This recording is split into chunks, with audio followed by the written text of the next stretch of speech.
Predstav, postupne. Áno. Takže, vážení diváci, v červených dresoch na ľadovú plochu vychádza mužstvo Rýchle šípy.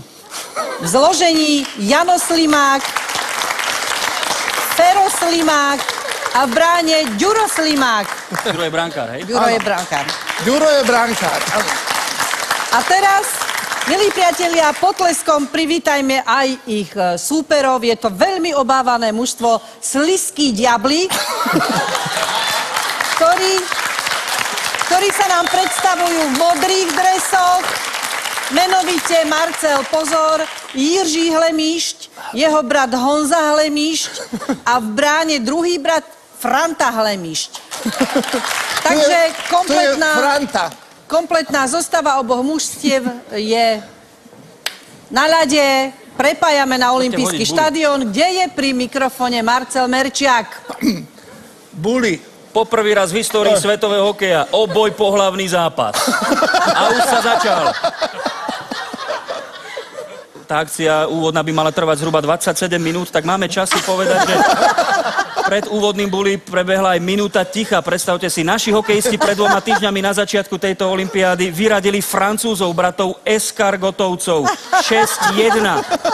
A tá nešťastná partia Francúzov skončila na tanieri v Elizejskom paláci u francúzskeho prezidenta Françoisa Hollanda, ktorý bol tak znechutený z ich výkonu, že zjedol len 2 z 3 slimákov. Tretieho, toho najväčšieho, hodil do koša. V našej bránke Ďuro Slimák, postava ako Vlado Dzurilla, cez neho neprejde nič do tejto bránky. Máme tam aj vysokého obrancu, ala Zdenochára s číslom 3, Jano Slimák. A čo naši súperi? Tí sa obávať nemusia, pretože ten jedálniček na Pražskom hrade u nového českého prezidenta je trošku iný ako v Paríži. Predsa len k Becherovke sa Slimáky veľmi nehodia. Tak sledujme to dianie.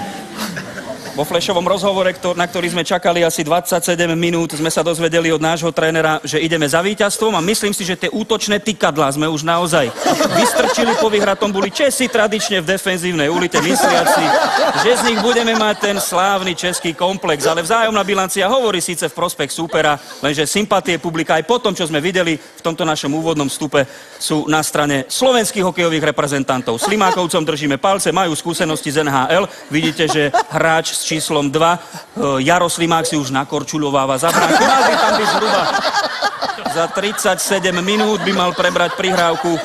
No a my sa potom budeme samozrejme venovať hodnoteniu tejto úvodnej tretiny, pretože to dianie je naozaj pekelne rýchle. Najmä rýchlosť myslenia u našich hráčov prečuje zatiaľ Čechov. Franto si tam čaká na prvú strelu, ale myslím si, že skončí v jeho sieti. Takže máme za sebou 2 víťazstva. Dobrý nástup do tohto stretnutia. Pozrite sa, naši sú oveľa aktívnejší. Toto sú české mŕtvoly.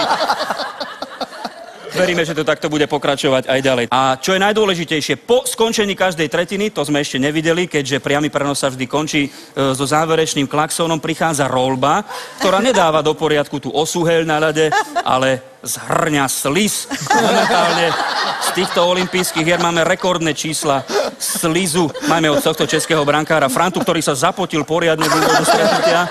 Sleduje dianie, no ale puk je stále v strednom pásme pred červenou čiarou. No a Česi vyčkávajú v strednom pásme. Čo iné sme od nich mohli očakávať? Šikovníci českí čakajúci na to, či opäť zdolajú Slovákov. Tak, Eňa, myslím si, že to by stačilo, je to vierohodné popísanie diania v prvej tretine a my sa už tešíme na tú druhú, pretože to bude určite mimoriadna dráma, ako hovoria Jožko Golonka, dráma, ako by ani Hamlet nenapísal.